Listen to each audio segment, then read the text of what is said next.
Somewhere beyond right and wrong there is a garden I will meet you there എന്ന് പറയുന്നത് റൂമിയുടെ കോട്ടാണ്. പലപ്പോഴും പല പുസ്തകങ്ങളും വായിക്കുമ്പോൾ, പല മനുഷ്യരെയും പരിചയപ്പെടുമ്പോൾ നമ്മളുടെ നമ്മളുടെ സൊസൈറ്റിയുടെ ശരിതെറ്റുകൾക്ക് അനുവദിച്ചല്ലാതെ, അതിനെ അംഗീകരിച്ചല്ലാതെ ജീവിക്കുന്ന പല മനുഷ്യരെയും ഞാൻ കണ്ടിട്ടുണ്ട്. എനിക്ക് തോന്നുന്നു നമ്മുടെ സൊസൈറ്റി അനുസരിച്ച് ജീവിക്കുന്നവരെക്കാൾ സന്തോഷമുള്ളത് അവരിലാണെന്നുള്ളത്. പലപ്പോഴും നമ്മളുടെ സൊസൈറ്റി നമുക്ക് തരുന്ന ഒരു പ്രഷറുണ്ട്. ഇത്ര സമയത്ത് കല്യാണം കഴിക്കണം, ഇത്ര സമയത്ത് പഠനം പൂർത്തിയാക്കണം, ഇത്ര സമയത്ത് ഇത്ര വയസ്സാകുമ്പോഴേക്ക് ജോലി കിട്ടണം എന്നുള്ളത്. നിങ്ങൾ ഇങ്ങനെ ചെയ്യാൻ പാടുള്ളൂ എന്നുള്ളൊരു ഒരു സ്ട്രക്ചേർഡ് ആയിട്ടുള്ള ഒരു സിസ്റ്റത്തിലൂടെയാണ് പലപ്പോഴും മനുഷ്യർ നമ്മൾ കടന്നു പോകുന്നത്. എന്നിട്ടോ പ്രത്യേകിച്ചൊന്നുമില്ലാണ്ട് നമ്മൾ മരിച്ചു പോകും.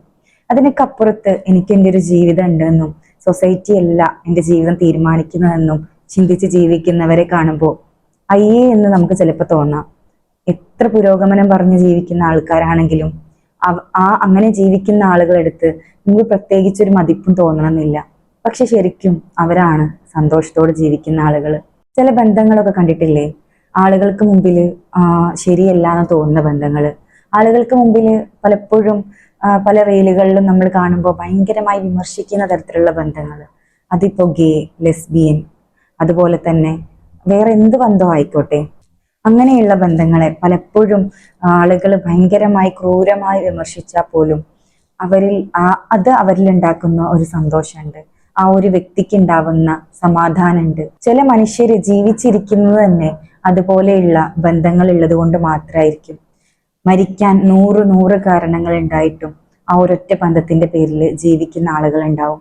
പക്ഷെ അവർ സമൂഹത്തിന് മുമ്പിൽ കുറ്റവാളികളാണ്.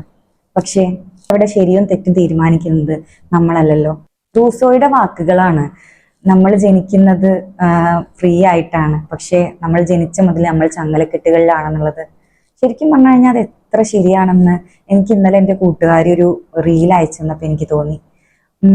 നമ്മൾക്കെല്ലാം അറിയാവുന്ന ഒരു നടനാണ് നവാസ് എന്ന് പറയുന്നത്. എൻ്റെ ചെറുപ്പകാലത്ത് ഞാൻ അദ്ദേഹത്തിന്റെ മിമിക്രി കണ്ട്, സിനിമകൾ കണ്ട് ഒരുപാട് ചിരിച്ചിട്ടുണ്ട്. അതുകൊണ്ട് തന്നെ അദ്ദേഹം മരിച്ചപ്പോൾ എനിക്ക് എൻ്റെ വീട്ടിലെ ഒരാൾ മരിച്ച പോലത്തെ ഒരു ഫീലായിരുന്നു.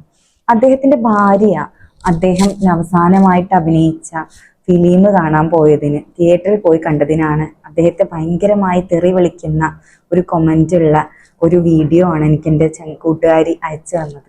എനിക്ക് പ്രത്യേകിച്ച് അത്ഭുതം തോന്നിയില്ല.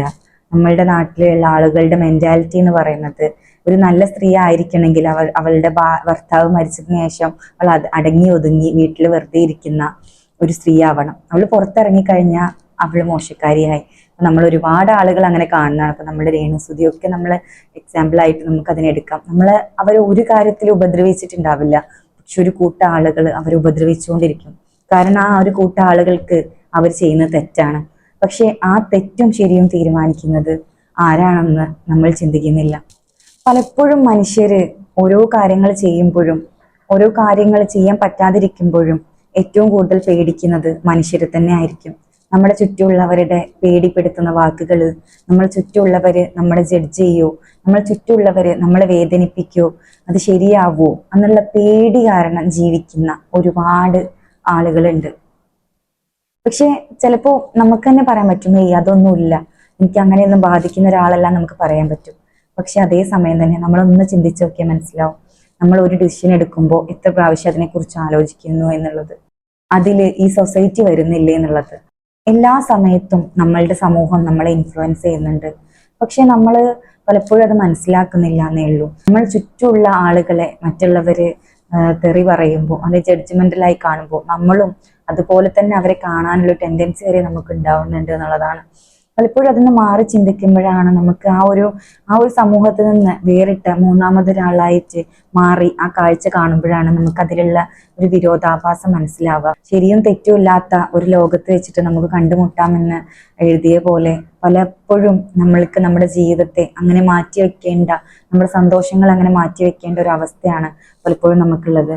പക്ഷെ നിങ്ങൾ ചിന്തിക്കുക, ഒരു 100 വർഷങ്ങൾക്കപ്പുറം ഓർക്കാൻ പോലും സാധ്യതയില്ലാത്ത നമ്മളെന്ന മനുഷ്യരാണ് ഇപ്പോൾ നമ്മുടെ ചുറ്റുമുള്ള മനുഷ്യരെ കുറിച്ച് വേവലാതിപ്പെട്ട് ജീവിച്ചുകൊണ്ടിരിക്കുന്നത് എന്നുള്ളത്. ഈ വീഡിയോകളിലൊക്കെ വരാൻ പോകുന്നത് എൻ്റെ ഓരോ തോന്നലുകളായിരിക്കും, ഞാൻ മനുഷ്യരെ കണ്ട അറിവുകളായിരിക്കും, എൻ്റെ ഓരോ എക്സ്പീരിയൻസുകളായിരിക്കും. പലപ്പോഴും അത് ശരിയാവണം എന്നില്ല, അതെൻ്റെ മാത്രം ശരികളായിരിക്കും. ഇപ്പം പറഞ്ഞതുപോലെ നിങ്ങളുടെ ശരികൾ എൻ്റെ ശരികളാവണം എന്നില്ല. അതുകൊണ്ട് തന്നെ അതിനെ അങ്ങനെ ആയിട്ട് തന്നെ കാണാം. അവർക്ക് എന്താണ് തോന്നുന്നത് എന്ന് അതിന് താഴെ പറയാം.